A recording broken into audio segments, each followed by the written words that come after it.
It was a cold Wednesday afternoon in Chicago, the kind of day where the wind felt like glass cutting through the bones and hope felt like a luxury no one could afford.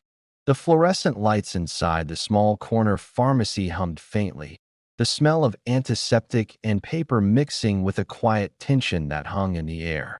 Standing near the counter, a young woman named Clara Mitchell clutched her worn leather wallet, as if it held the last thread of her dignity.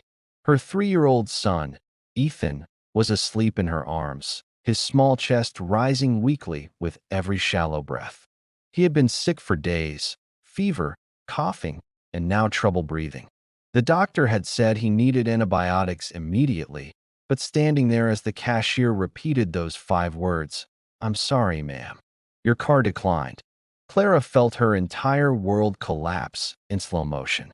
Before continuing, if you believe in kindness, compassion, and second chances, please take a moment to like this video, share it with your friends, comment your thoughts, and subscribe to our channel for more stories that touch the heart and restore faith in humanity. Clara stood frozen, her eyes glassy but dry. She had already tried 2 cards, one maxed out, the other empty. She felt the stares of people behind her in line, silent judgments pressing down on her back like weight she could no longer carry. The pharmacist's voice softened. "Maybe try another card, ma'am," she said gently, glancing toward Ethan, whose head rested on his mother's shoulder. Clara fumbled in her purse, hands trembling. "There was nothing left to try," she whispered. "Can you please hold the medicine? I'll come back later." Her voice cracked halfway through the sentence. Ethan stirred in her arms, coughed weakly, and murmured, "Mommy, can we go home now?" Clara's lips quivered as she nodded, pressing her cheek against his hair. She was about to turn away when a calm but firm voice behind her said, "Try mine." Everyone turned. A man in his late 30s wearing a gray business suit and a Lukoff quiet kindness stood behind her. His name was Daniel Hayes. He held out his credit card toward the pharmacist without hesitation. Clara spun around startled. "No, no, I can't accept that," she said quickly, her pride trying to shield her from complete collapse. But Daniel only smiled softly. A reassuring kind of smile that seemed to carry warmth in it. "That you're not accepting anything," he said gently. "I'm just helping." The pharmacist hesitated, but eventually took the card. Within moments, the transaction went through and the medicine bag was handed over. Clara's throat burned with unshed tears as she whispered, "Thank you, sir. I don't even know your name." Daniel simply nodded, his tone kind but composed. "You don't have to. Just take care of your son." He gave her a small smile and walked away before she could say anything more. That night, as Clara sat beside Ethan's bed, watching him sleep peacefully for the first time in days, she thought about the stranger in the pharmacy. She didn't even know how to find him, but she prayed for him with all her heart. Life had been unforgiving to her lately. After losing her husband in a car accident 2 years earlier, she had been juggling 2 part-time jobs, one at a diner, one cleaning offices at night. Even then, the bills always seemed to grow faster than her paychecks. And yet, in that single moment at the pharmacy, someone's kindness had broken through the storm of her despair. Days turned into weeks, and Ethan slowly recovered. Clara managed to save a small amount each week, determined to repay the man who had helped her. She even went back to the pharmacy, asking the clerk if he knew the gentleman who had paid for her medicine, but all they remembered was his name on the receipt, Daniel Hayes. She tried searching online, but Chicago was a big city, too big for a woman like her with no connections. Then one rainy morning, as Clara rushed to work at the downtown diner, fate intervened again. She was wiping down tables when the doorbell chimed, and in walked a familiar face. It was Daniel, dressed in his usual charcoal gray suit that he looked tired but composed, holding a briefcase and scanning the room as if searching for a quiet spot. Clara Shert skipped a beat. She hesitated for a moment before walking over.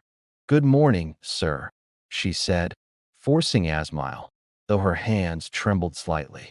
He looked up, his eyes widening in recognition. Clara, he said softly, you work here. She nodded, embarrassed, but trying to stay composed. I've been meaning to find you, she said, her voice low. I never got to thank you properly that day. Daniel smiled faintly. You don't need to. You already did being here.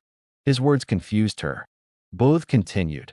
That day, I saw something I used to see in my own mother's eyes. He told her about his past, how his mother had raised him alone after his father left. There were times when they couldn't afford food or medicine, and once a stranger had helped them at a pharmacy, too. That act of kindness changed everything for us, he said quietly. It reminded me, Mother, that good people still exist.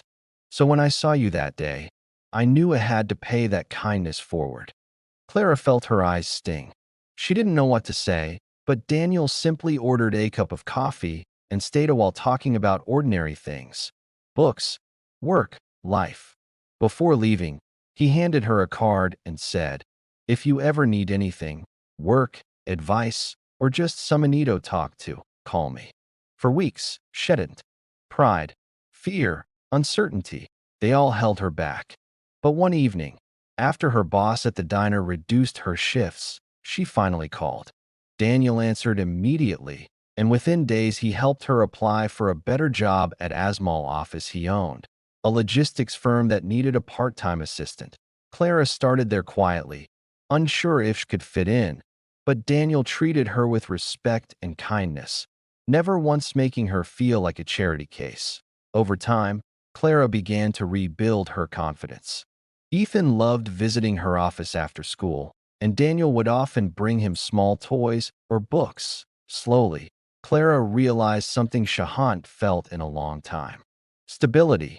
Months passed, and one December evening, as snow dusted the city in white silence, Daniel invited Clara and Ethan to the company Christmas dinner. She hesitated at first, feeling out of place among executives and their polished partners, but Daniel reassured her with that same warm smile. You belong here, he said simply. At the dinner, while everyone laughed and celebrated, Daniel raised a toast. I want to thank someone special tonight, he said, his eyes finding Clara across the table. Because sometimes the people we help end up teaching us what true strength looks like.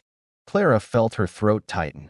The room blurred slightly as she smiled through tears. After the event, as they stood by the window overlooking the snowy streets, Daniel turned to her.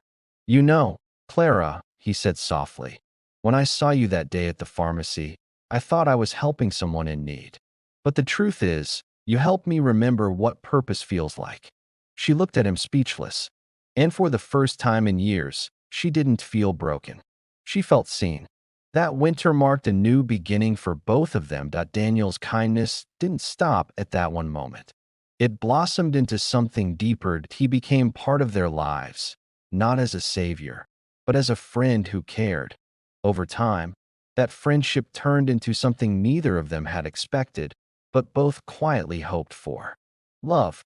A year later, Clara stood again in the same pharmacy, but this time she wasn't alone or desperate. Ethan, now healthy and cheerful, ran around holding Daniel's hand as they picked up vitamins and snacks. The same cashier recognized her and smiled knowingly. Clara smiled back, feeling tears well in her eyes. But this time they were tear-soft gratitude, because sometimes life's greatest blessings arrive not with thunder or grand miracles, but quietly in the form of a stranger's outstretched hand at the exact moment your world is falling apart. If this story touched your heart, please take a moment to like, share, comment, and subscribe to our channel. Your engagement helps us spread more stories that celebrate kindness, compassion, and the beauty of second chances. Special request, comment below and tell us. Have you ever experienced a moment of unexpected kindness that changed your life? We'd love to hear your story. And as Clara, Daniel, and little Ethan walked out of that pharmacy hand in hand, the city lights reflected soft lie in the snow, whispering one timeless truth. Sometimes when life says declined, kindness says try mine.